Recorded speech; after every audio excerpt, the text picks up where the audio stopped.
today's session, we would be starting off with our very first class. And a very good morning to all of you. My name is Mr. Suku Thomas Samuel. I would be handling the subject which is called as Accounting for Managers. Welcome to the Post Graduate Diploma. As we had learned earlier, this is a two-semester course. In this semester, we would be learning four subjects, four courses, of which one of the courses is Accounting for Managers. So in this particular session, I would be giving you an introduction to this particular course, and then we would get started from there. So my name is Suku Thomas Samuel. The name of the course is Accounting for Managers. My email ID is sukuthomas@kristujayanti.com. The course code for this particular course is DBA203B11. It is very important for you to be familiar with the code. The reason being, all further correspondence with regards to this particular course, your examination, your assignment submission, your midterm exams, all this would be based on this particular code, which is DBA203B11. Now, what is the objective of this course? The objective of this course is to give you an insight on the principles and the techniques of accounting, and it also enables us how we can go about using the accounting information to take decisions. Now, many of us who are a part and parcel of this class, we are already members working in organizations. Eventually, in our career paths, we would have to grow along with the organization, and then we would also have to equip ourselves to grow in the organizational ladder, in the corporate ladder. So at some point of time, we may be associated, we may be involved in strategic decisions that are associated with the organization. So to take those strategic decisions, it's very important, it's very critical for us to be in a position to take decisions. So that's the reason why we are learning this course. Okay, that's the reason why we are learning this course. So the whole objectivity behind this course is, from a managerial perspective, how do we look at financial statements, how do we interpret financial statements, how we can go about leveraging on these accounting information to take decisions. So that's the overall objectivity of this course. Now, this course has got 4 chapters. The first chapter is Introduction to Accounting. In this first chapter, Introduction to Accounting, we would be discussing what are the functions of accounting, how does accounting activity is carried out in an organization, what are the different streams, what are the different branches. So all that would be covered in the first chapter. Second chapter is about financial statement analysis. In this chapter, we would be discussing what are the different forms of analysis that we can carry out in an organization. By using these analysis, how effectively can we go about taking strategic decisions. Third chapter is on costing and budgetary control. As management professionals, it's very crucial for us to understand the cost aspects of an organization. We should be in a position to prepare budgets as well. So those aspects would be discussed in the third chapter. Fourth chapter is recent trends in accounting. Here we would be talking about what are the new developments which are taking place in accounting. We would also be discussing, we would also be learning about how we can go about using these in the day-to-day activities in an organization, and we will also try and understand and learn what are the developments in this particular domain. So that's what we would be talking about in the fourth chapter.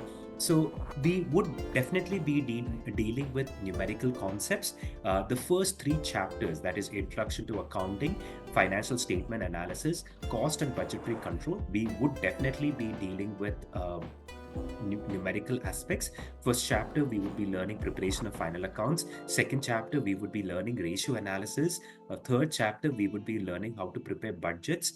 We would be learning how to prepare flexible budget, cash budgets. So yes, this particular course, we would be visiting numerical concepts as well, and we would be learning how to solve these problems as well.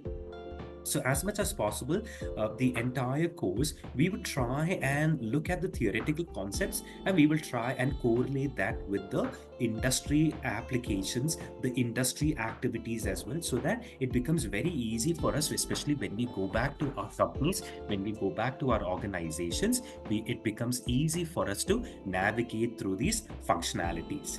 Now, let me just quickly get on and share the assignment with you. The assignment that I wish to give you is we would be carrying out an activity on ERP.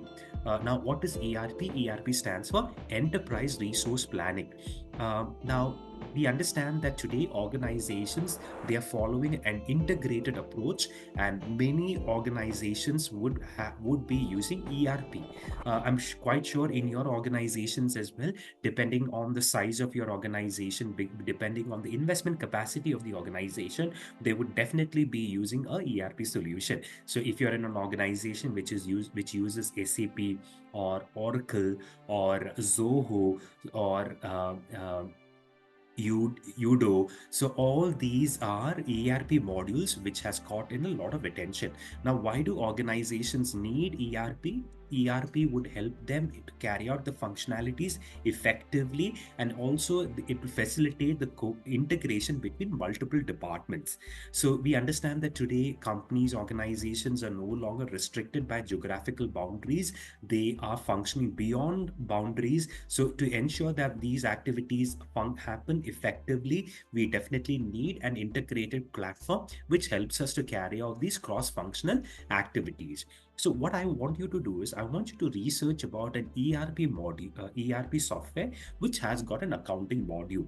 Now, depending on the type of ERP that we are using, the functionalities may slightly vary. Today, we have standalone ERPs like Salesforce, which is specifically or exclusively meant for certain activities like sales, distribution, marketing, etc.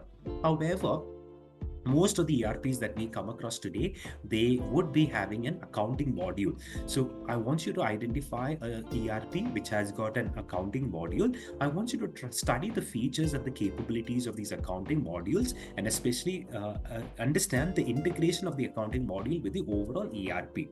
Then based on this, I'm expecting you to prepare a 3-page report. Okay, it's a 3-page report. So in the first page, you would be writing about the ERP, what is the ERP and its features. So in the first page, we would be talking about the ERP and its features. Second page, we would be talking about the features of the accounting module. So here we would try and look at exclusively on the accounting module. We would try and see what are the capabilities of the accounting module, and I'm expecting you to write the features of this accounting module. Third chapter, what I'm expecting you to do is we want you to write about the benefits of the company for using the module and the ERP solution in the organization. So in the third chapter, we are expecting you to write the benefits of the company using the module and its and the ERP solution. So these are the 3 chapters that we are these are the 3 pages report that we are expecting you to write. Right now, the assignment needs to be handwritten. Okay, it needs to be written onto A4 size papers, and you have to submit along with a cover page. So the cover page can have the title, your name, your roll number, and the course.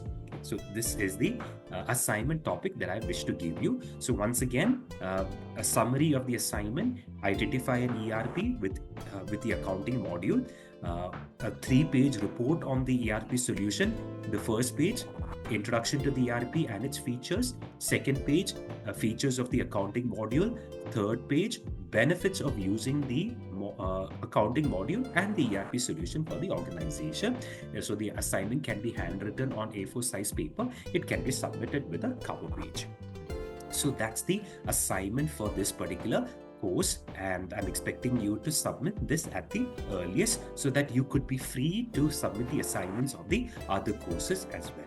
So with that, I've come to the end on the discussion on the